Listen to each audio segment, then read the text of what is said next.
பட்டாசு விபத்துகளை தடுப்பது தொடர்பாக அதிகாரிகள், பட்டாசு ஆலை உரிமையாளர்கள் மற்றும் தொழிலாளர்கள் இடையேயான ஆலோசனைக் கூட்டம் நடைபெறவுள்ளதாக அமைச்சர் கீர்த்தனா தெரிவித்துள்ளார்.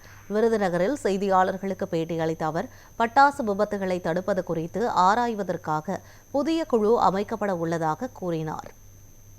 உங்களுக்கு சூன் அந்த ரிப்போர்ட்டை நாங்கள் கொடுக்குறோம். எந்த மாதிரியான கமிட்டி அமைக்க போகிறோம், ஏன்னா அதுக்கான அனாலிசிஸ் இப்போ தான் போய்கிட்டு இருக்கு. யார் யாரை அந்த கமிட்டியில் வைக்கணும் அப்படின்றத ஒரு இதுவும் நம்ம போய்கிட்டு இருக்கு. நாளைக்கு பட்டாசு அந்த அசோசியேஷனோட நம்ம ஒரு மீட்டிங் வச்சுருக்கோம். இந்த கமிட்டி அமைக்கிறதுக்கான ஒரு மீட்டிங் தான் அதுக்கான டீம் தான் இது ஃபுல்லாகவே. எங்கே நம்மளுக்கு லூப் ஹோல் இருக்குது, எங்கே கேப் இருக்குது அப்படின்னு அண்டர்ஸ்டாண்ட் பண்ணிக்கிறதுக்கு தான் இந்த கமிட்டியை உட்காரப்படும். ஃபஸ்ட்டு நம்மளுக்கு எதுவுமே தெரியாமல் நம்ம எந்த விஷயத்தையும் ஆரம்பிக்க முடியாது. அதனால் இதுக்கான நடவடிக்கையும் கண்டிப்பாக நம்ம எடுக்கப்படும்.